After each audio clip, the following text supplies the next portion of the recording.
आप सभी को अपने चैनल में स्वागत करता हूँ। हमारा आज का टॉपिक है प्रकाश का अपवर्तन। ये जो यूनिट है, इसका यूनिट का नाम है प्रकाश, और इस यूनिट में हम आपको समझाएंगे कि प्रकाश का अपवर्तन क्या है। ये हमारा टॉपिक है आज का। इस टॉपिक में हम कवर करेंगे कि माध्यम क्या है, उसके बाद बताएंगे आपको कि अपवर्तनांक क्या होता है, इसके बाद आपको बताएंगे प्रकाश का परावर्तन क्या है। परावर्तन दो प्रकार से हो सकता है, जब कोई प्रकाश किरण सघन माध्यम से विरल माध्यम में जाती है तब क्या होता है, और विरल माध्यम में सघन में जाती है तब क्या होता है। अपवर्तन के नियम क्या क्या है, इसको भी डिस्कस करेंगे। तो वीडियो थोड़ा लंबी होगी, आप लोग इसको आराम से देखें। तो सबसे पहले हम शुरू करते हैं कि प्रकाश का अपवर्तन क्या होता है। अपवर्तन का मतलब होता है किसी चीज को जब कोई चीज भेद करके एक तरफ से प्रकाश की किरण दूसरे तरफ निकल जाए तो ये अपवर्तन। अपवर्तन का मतलब जैसे मान लीजिए कोई शीशा है लगा हुआ है और हम इधर से उस पार रखी कोई चीज देखना चाहते हैं, तो इसका मतलब यह है कि इधर से प्रकाश की किरण अगर जाएगी उसमें पड़ेगी तभी तो चीज हमको दिखाई पड़ेगी। तो इसका मतलब यह है कि किसी चीज को देखने के लिए तो प्रकाश की आवश्यकता होती है। और फिर दूसरी चीज क्या है कि वो जो जो जिस तल से पार करके हम देखना चाहते हैं वो तल पारदर्शी होना चाहिए। उस तल को हम लोग क्या कहते हैं, अपवर्तक तल।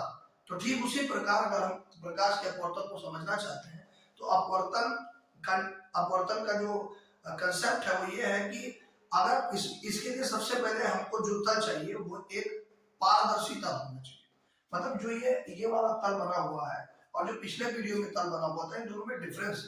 वो वाला तल था जिसके एक तरफ पॉलिश लगी थी, इसमें कहीं भी पॉलिश नहीं लगी हुई है। इस तल में क्या होगा, इस पृष्ठ का नाम है अपवर्तक पृष्ठ। अपवर्तक पृष्ठ का क्या मतलब है कि इसमें प्रकाश की किरण अगर इस पर गिरेगी तो एक तरफ से दूसरे तरफ बड़े आराम से जा सकती है। उसमें उस वाले तल में क्या था, इधर हमने पेंट लगा दिया था।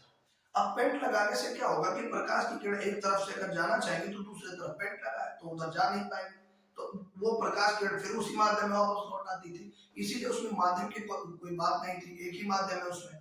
लेकिन इसमें माध्यम की बात यह है कि इसमें दो माध्यम होंगे, एक जिससे प्रकाश की किरण आएगी और एक माध्यम वो होगा, इसको बोलेंगे माध्यम एक, और दूसरा माध्यम क्या होगा जिसमें प्रकाश की किरण जाएगी। ऐसे इधर वाले में भी माध्यम नंबर एक है ये, और ये माध्यम दो है। अच्छा, माध्यम क्या होता है, सबसे पहले समझते हैं कि माध्यम क्या है। माध्यम का मतलब होता है जहां जिसमें प्रकाश की किरण चलती है। माध्यम क्या है, माध्यम को अगर हम डिफाइन करें तो बताएंगे कि मीडियम। माध्यम को क्या कहते हैं, मीडियम। मीडियम क्या है, जिसमें प्रकाश की किरण संचरित होती है। संचरित होती है, संचरित होती है माने चलती है। मतलब जैसे अगर सघन माध्यम में जा रही है, मतलब सघन मतलब कि जिस सघन माध्यम में जा रही है या विरल माध्यम में जा रही है। सबसे पहले आपको पता है कि सघन क्या होता है, जिसमें माध्यम के जो कण होते हैं, मतलब ऐसी जैसे हवा आई है या मान लीजिए कि कोई ठोस माध्यम है उसमें छोटे छोटे कण होते हैं। अगर वो कण बहुत पास पास है तो उसी माध्यम को सघन, और अगर कण बहुत दूर दूर है तो उसी को विरल कहते हैं। निर्वात का मतलब होता है कि उसमें एक भी कण ना हो, मतलब कि कुछ हो ही ना, उसको निर्वात कहते हैं। तो अभी इसमें हमने दो केस लिया है, एक सघन माध्यम वाला, एक विरल माध्यम वाला। तो अभी आपको हम बता रहे हैं कि सघन माध्यम है। सघन माध्यम वो माध्यम होता है जिसमें माध्यम के जो कण है वो बहुत पास पास होते हैं, और विरल माध्यम क्या होता है जिसमें माध्यम के कण बहुत दूर दूर होते हैं। अब दूसरी बात है अपवर्तनांक क्या होता है। अपवर्तनांक दो प्रकार से निकाला जाता है, एक सापेक्ष अपवर्तनांक, एक निरपेक्ष अपवर्तनांक। निरपेक्ष अपवर्तनांक का मतलब ये होता है कि निर्वात के सापेक्ष अगर हम अपवर्तनांक निकालेंगे तो वो निरपेक्ष अपवर्तनांक होगा, और अगर एक माध्यम के सापेक्ष दूसरे का निकालना हो, तो एक माध्यम के सापेक्ष अगर दूसरे माध्यम का निकालना हो तो उसको कहेंगे सापेक्ष अपवर्तनांक। इसको 1n2 से लिखते हैं जनरली, या 2n1 से लिखते हैं, या ANG से लिखते हैं, GNA से लिखते हैं, कैसे लिखते हैं ये सब आगे अभी इसी वीडियो में डिस्कस करेंगे। और सापेक्ष अपवर्तनांक का मतलब होता है किसी माध्यम का अपवर्तनांक, वो भी निर्वात के सापेक्ष, इसीलिए इसको जनरली n से डिनोट करते हैं। ये अपवर्तनांक क्या होता है ये स्नेल ने बताया। स्नेल का नियम है, अभी अपवर्तन का नियम है ये दूसरा, इसको अभी भी डिस्कस किया जाएगा। अब हम आते हैं प्रकाश का अपवर्तन, कि प्रकाश का अपवर्तन क्या होता है। तो प्रकाश का अपवर्तन यह है कि जब कोई प्रकाश की किरण किसी एक माध्यम से किसी दूसरे माध्यम में जाती है तो अपने मार्ग से कुछ विचलित हो जाती है, हट जाती है, दूर हट जाती है या पास आ जाती है। अभिलंब के, अभिलंब क्या होता है? अभिलंब किसी तल पर खींची गई अभिलंबोत रेखा होती है, उससे कितने डिग्री पे कोई किरण किसी पृष्ठ पर गिर रही है और कितने डिग्री पे जा रही है, इसका ध्यान रखा जाता है। इसमें क्या होता है कि जितने कोण पे गिरती है उतने कोण से ये दूसरे माध्यम में नहीं जाती है, कुछ कोण में डिस्टरबेंस आता है, इसी को अपवर्तन कहते हैं। अब इसको परिभाषा के रूप में देखना हो तो क्या करेंगे कि प्रकाश का अपवर्तन एक ऐसी घटना है जिसमें प्रकाश की किरण जब एक माध्यम से दूसरे माध्यम में जाती है तो अपने मार्ग से कुछ विचलित हो जाती है, और इसी घटना को प्रकाश का अपवर्तन कहते हैं। प्रकाश का अपवर्तन का मतलब ये होता है, प्रकाश का अपवर्तन क्या है कि जब, मतलब अगर अपवर्तन की परिभाषा हमको देनी हो तो क्या करेंगे कि जब प्रकाश किरण एक माध्यम से दूसरे माध्यम में, एक माध्यम से दूसरे माध्यम में जाती है तो अपने मार्ग से कुछ विचलित हो जाती है, हट जाती है, कुछ विचलित हो जाती है, यही घटना अपवर्तन कहलाती है, अपवर्तन कहलाती है। प्रकाश की जो ये घटना है इसी को अपवर्तन यानी कि प्रकाश का अपवर्तन कहते हैं। अब ये दो प्रकार से हो सकता है, कैसे कैसे हो सकता है, तो आइए इसको देखते हैं। सबसे पहले जब कोई प्रकाश की किरण सघन माध्यम से जा रही है, सघन से विरल, सघन से जा रही है विरल, तो सघन से विरल का मतलब यहाँ पे जो मीडियम में होगा, यहाँ पे माध्यम के कण बहुत पास पास है और यहाँ पे माध्यम के कण बहुत दूर दूर है। अब क्या होगा जब सघन माध्यम से, जैसे मान लीजिए बहुत ट्रैफिक है, अगर आपको उधर से आना है तो आपको थोड़ा मुश्किल हो गया, अगर बिल्कुल ट्रैफिक नहीं है तो बड़े आराम से आप जा सकते हैं, हाथ पांव फैला के आराम से। लेकिन अगर ट्रैफिक बहुत ज्यादा है तो आप ज्यादा जल्दी नहीं निकल सकते क्योंकि आगे भी बहुत सारा डिस्टर्बेंस है। ऐसे इसमें भी होता है। हमने ये जो ऐसे डॉट डॉट बनाया हुआ है ये बता रहा है कि ऊपर वाला माध्यम क्या है, इस तल के ऊपर ये सघन माध्यम है और इस तल के नीचे ये विरल माध्यम है। अब क्या हो रहा है कि कोई प्रकाश की किरण एओ इस बिंदु पर गिर रही, इस बिंदु को आपतन बिंदु कहते हैं, इस बिंदु को आपतन बिंदु कहते हैं, इस बिंदु पर गिर रही है। अब इसको जाना चाहिए ऐसे, परंतु ये अपने मार्ग से थोड़ा हट जाती है, क्यों? क्योंकि माध्यम बदल रहा है, ये माध्यम पहला सघन माध्यम है, ये दूसरा माध्यम, इसको बोलते हैं विरल माध्यम, यानी इसको विरल को बोलते हैं रेरर मीडियम, इसको बोलते हैं डेंसर मीडियम। तो इसको अगर अंग्रेजी में बात करें तो क्या होता है कि when a light wave is traveling from any denser medium to rarer medium, it distracted from the normal, ये नॉर्मल बोलते हैं इसको, अभिलंब को अंग्रेजी में बोलते हैं नॉर्मल। तो इसका मतलब क्या है कि जब कोई प्रकाश की किरण सघन माध्यम से विरल माध्यम में जाती है तो अभिलंब से थोड़ा दूर हट जाती है, और अभिलंब से दूर हटने की इसी घटना को अपवर्तन कहते हैं। प्रकाश का अपवर्तन ये भी है और प्रकाश का अपवर्तन ये भी है, दोनों घटनाएं प्रकाश का अपवर्तन बताती है। लेकिन इसमें दो केस होता है, कब? जब पहले सघन माध्यम हो, सघन से विरल में जाए, और दूसरा केस क्या है कि जब विरल से सघन में जाए। अब इसी सेम यही घटना इधर भी होती है, लेकिन उल्टा ये हो गया है कि माध्यम हमने उल्टा कर दिया है, एक माध्यम ऊपर विरल ले लिया, नीचे सघन ले लिया। अब क्या होगा कि जब कोई प्रकाश किरण विरल माध्यम से जाएगी सघन माध्यम, अब चूंकि इधर माध्यम के कण बहुत पास पास है तो इसको जाने के लिए ज्यादा स्पेस नहीं मिलेगा, तो ये क्या होगी, अभिलंब की ओर थोड़ा दब जाएगी। तो जब कोई प्रकाश की किरण सघन माध्यम से विरल में जाती है, सघन माध्यम से विरल में, तो अभिलंब से थोड़ा दूर हट जाती है। ये क्या होगा जब प्रकाश किरण, ये नियम होता है, ये प्रकाश के अपवर्तन का पहला नियम क्या है, जब कोई प्रकाश किरण किधर से, सघन से विरल में जाती है तो क्या होती है, अभिलंब से दूर हट जाती है, अभिलंब से दूर हट जाती है।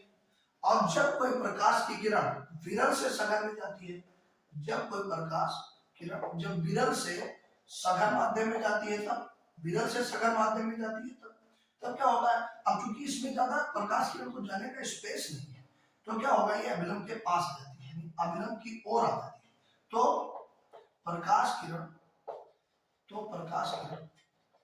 अभिलंब की ओर क्या होती है, झुक जाती है। मतलब ये होगा कि जब कोई प्रकाश की किरण विरल से सघन में जाएगी तो क्या होगा, अभिलंब की ओर झुक जाएगी, और सघन से विरल में जाएगी तो अभिलंब से दूर हट जाएगी। इन दोनों घटनाओं को प्रकाश का अपवर्तन कहते हैं। इससे क्या निष्कर्ष निकला, इससे निष्कर्ष ये निकला कि जब कोई प्रकाश किरण सघन माध्यम से विरल माध्यम में जाती है तो अभिलंब से दूर हट जाती है, जब कोई प्रकाश की किरण विरल माध्यम से सघन माध्यम में जाती है तो अभिलंब की ओर झुक जाती है। इन घटनाओं को प्रकाश का अपवर्तन कहते हैं। अब अर्थात प्रकाश का अपवर्तन अगर कहा जाए तो क्या है, कि प्रकाश का अपवर्तन एक ऐसी घटना है जिसमें कोई प्रकाश की किरण जब एक माध्यम से दूसरे माध्यम में जाती है तो अपने मार्ग से थोड़ा विचलित हो जाती है। इस विचलन को यानी अपने मार्ग से हटने की इस घटना को प्रकाश का अपवर्तन कहते हैं।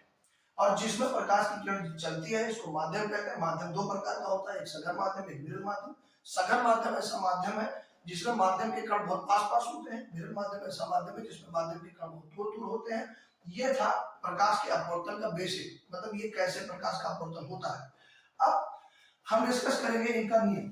तो अपवर्तन का नियम क्या है, अपवर्तन का नियम, तो पहला नियम तो इसका बिल्कुल परावर्तन के नियम जैसा है। कैसे कैसे, आपतित किरण, आपतित किरण कौन सी है इसमें, एओ, दोनों चित्र में एओ जो बना हुआ है आपतित किरण। फिर आपतन बिंदु पर अभिलंब, मान लिया ये या डैश है, इसको भी हमने मान लिया एम डैश है। तो आपतन बिंदु पर अभिलंब, आपतन बिंदु क्या है, जिस पर ये प्रकाश की किरण गिर रही है, ये आपतन बिंदु है। तो आपतित किरण आपतन बिंदु पर अभिलंब तथा ये किरण अपवर्तित पर तथा अपवर्तित किरण, अपवर्तित किरण, ये क्या होते हैं, तीनों एक ही तल में होते हैं, एक ही तल में होते हैं, तीनों एक ही प्लेन में होते हैं। पहला नियम ये होता है, मतलब कि ये वाली जो किरण है ये ऐसे है तो ये एक ही प्लेन में है सब, ये अभिलंब और ये जो है अपवर्तित किरण, मतलब आपतित किरण आपतन बिंदु पर अभिलंब और ये अपवर्तित किरण तीनों एक ही तल में होता है। और इसका दूसरा नियम जो बहुत फेमस है, तो दूसरा नियम इसका क्या है, इसे स्नेल का नियम भी कहते हैं। इसका जो अपवर्तन का नियम है, अपवर्तन का जो नियम है उसमें नंबर 2, इसको बोलते हैं स्नेल का नियम। स्नेल ने इस नियम को दिया था। इस नियम में क्या बताया गया, इस कोण को बोलते हैं आपतन कोण, इस कोण को बोलते हैं अपवर्तन कोण। इसमें आई को क्या कहा जाता है, आई को बोलते हैं आपतन कोण और आर को क्या बोलते हैं, अपवर्तन। आर को क्या बोलते हैं, अपवर्तन। ये अपवर्तन कोण है, अपवर्तन कोण है, अपवर्तन कोण है, और ये आपतन कोण है, आपतन कोण है आई। अच्छा, इसमें क्या होता है कि जो आर होता है, इस केस में जो आर का मान है वो आई से ज्यादा है, आई छोटा है आर बड़ा है। इस केस में क्या होगा, इस वाले केस में क्या होगा कि आई का मान बड़ा होगा, आर का मान छोटा। तो इसमें यह भी क्वेश्चन आता है कि आपतन कोण का मान सघन माध्यम से विरल माध्यम में ज्यादा होता है या कम। तो आप बताएंगे कि इसमें क्या होता है, आपतन कोण का मान कम होता है, अपवर्तन कोण का मान ज्यादा होता है, और इस वाले विरल माध्यम से सघन माध्यम में जाने पे आपतन कोण का मान ज्यादा होता है, अपवर्तन कोण का मान कम होता है। इसको कैसे करता है बता दें। तो इसराइल ने सबसे पहले बताया था कि आपतन कोण की ज्या, आपतन कोण की ज्या माने साइन, और अपवर्तन कोण की ज्या माने साइन आर। अपवर्तन कोण की ज्या माने होता है साइन। अंग्रेजी में बात करें तो the sign of incident angle and the sign of refracted angle, refracted angle या angle of refraction, दोनों का जो अनुपात होता है वो एक नियतांक होता है, मतलब कांस्टेंट होता है। the ratio of the sign of incident angle and the sign of refracted angle will be equal to constant, मतलब कि जो आपतन कोण की ज्या है और जो अपवर्तन कोण की ज्या है दोनों का जो अनुपात होगा एक नियतांक होगा, और इसी नियतांक को क्या कहते हैं, माध्यम का अपवर्तनांक। यही किसी माध्यम का क्या कहलाता है, अपवर्तनांक होता है, और इसे जनरली यह से व्यक्त करते हैं। तो साइन आई बटे साइन आर का जो मान है वो माध्यम के अपवर्तनांक यन के क्या होता है, बराबर होता है। अब अगर इसमें दो माध्यम है, इसको माध्यम 1 माने, इसको माध्यम 2 माने, तो इसको 1 and 2 या इसको 2n1 भी लिखा जाता है। जनरली हम लोग इसको n से डिनोट करते हैं। इसी n को क्या कहते हैं, माध्यम का अपवर्तनांक, और इस नियम को क्या कहते हैं, स्नेल का नियम। तो स्नेल ने क्या बताया था कि आपतन कोण की ज्या और अपवर्तन कोण की ज्या का जो अनुपात होता है वो सदैव नियतांक होता है और इसे माध्यम का अपवर्तनांक कहते हैं। अब अपवर्तनांक दो प्रकार का होता है। अपवर्तनांक कितने प्रकार का होता है, दो। एक होता है सापेक्ष अपवर्तनांक और एक होता है निरपेक्ष अपवर्तनांक, जो आगे वीडियो में अभी हमने पिछले थोड़ा सा पीछे डिस्कस किया था। तो सापेक्ष अपवर्तनांक का क्या सेंस होगा यहाँ पे कि अगर इस माध्यम के सापेक्ष अपवर्तनांक निकाला जाएगा, मतलब यहाँ पे दोनों माध्यम, चाहे ये पानी मान लो सघन में और यहाँ पे फिरन में हवा मान लो, तो पानी और हवा दोनों माध्यम है। तो इसको पानी को अगर माध्यम 1 मान ले, हवा को माध्यम 2 मान ले, तो इस अपवर्तनांक को लिखा जाएगा 1n2। या अगर इधर से प्रकाश की किरण जा रही है, मतलब प्रकाश की उधर से भी आ सकती है, इधर से भी जा सकती है। अगर इधर से जाएगी तो 2n1, मतलब इसको पढ़ा कैसे आता है 1n2 2n1 को, इसको पढ़ाता है 1n2, मतलब पहले माध्यम के सापेक्ष दूसरे का अपवर्तनांक, और 2n1 का मतलब दूसरे के सापेक्ष पहले का अपवर्तनांक। जो इधर लिखा होता है इसका अपवर्तनांक होता है।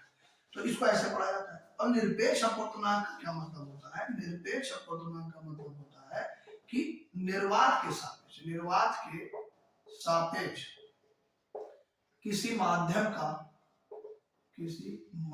का अपवर्तनांक, निर्वात के सापेक्ष किसी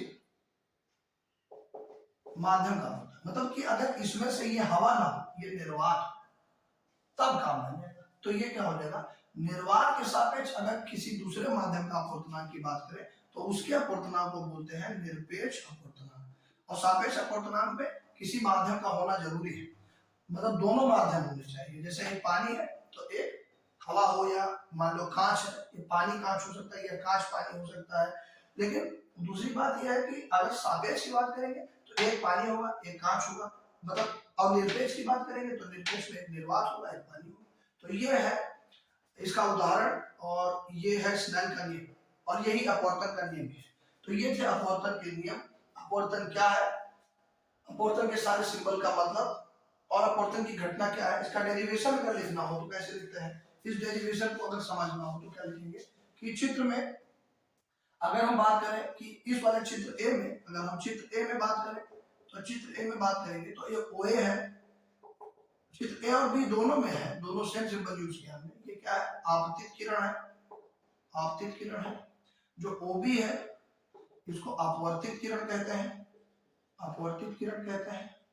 O क्या है, इसको आपतन बिंदु कहते हैं। सब चित्र में बना भी है, फिर से समझा दे रहे हैं, ये आपतन बिंदु है।